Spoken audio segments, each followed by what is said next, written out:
The most merciful thing in the world, I think, is the inability of the human mind to correlate all its contents.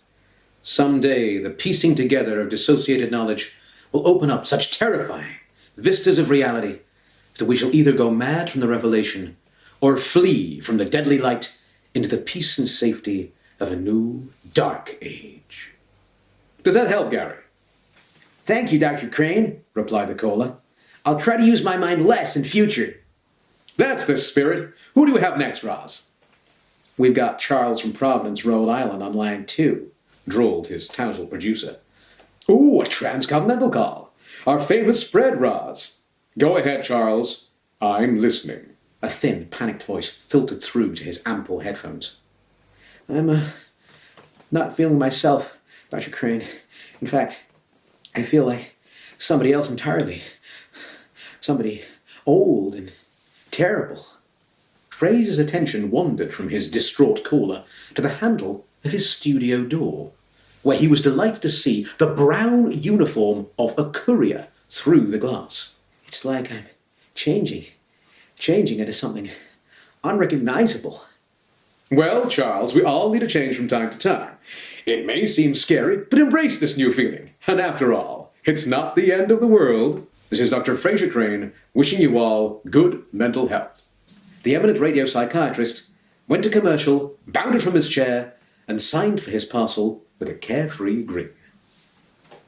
Martin Crane was tucking into the deluxe seafood platter he had ordered from the Innsmouth Fish Shack.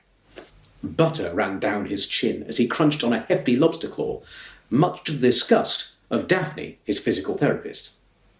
I've never got on with seafood, chirped the chirpy Mancunian cockney. I'll never forget the time a Grammy Moon nearly choked to death on a turgid whelk. Sorry it's not steak and kidney pudding and blood sausage, retorted the retired beat cop gruffly.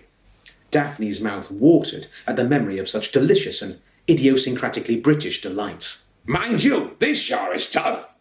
He removed something beige and fried from his American molars. Eddie, here's a treat for you.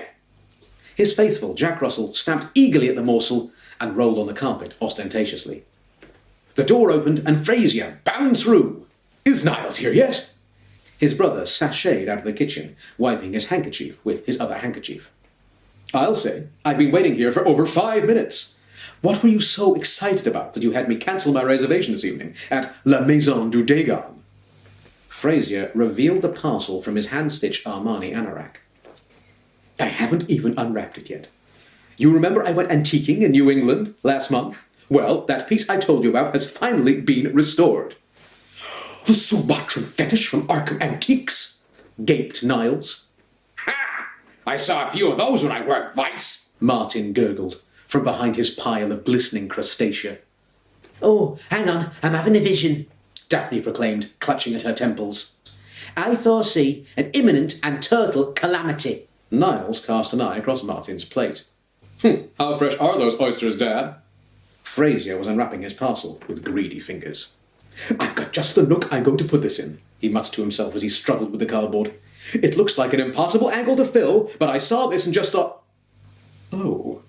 He was surprised to find not the East Indian antiquity he was expecting, but a far stranger artifact. Silently, he placed it on the coffee table.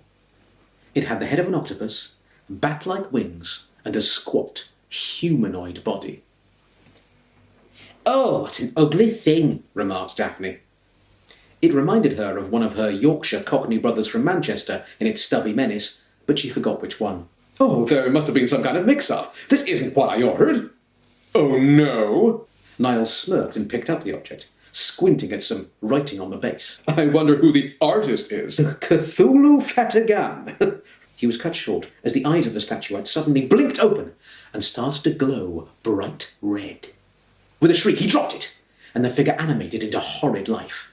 Hey, did it come with batteries included? Asked Martin. Neat! The now breathing creature appeared visibly to grow, and its wings flexed horribly. I say, would you care for a glass of sherry? I have a lovely Amontillado here. The creature paused, seeming to consider the offer, but then it spied Eddie on the floor, still chewing his treat. Frasier gaped in horror. Eddie? Is that a piece of calamari? The hideous thing howled in primal rage, and the whole world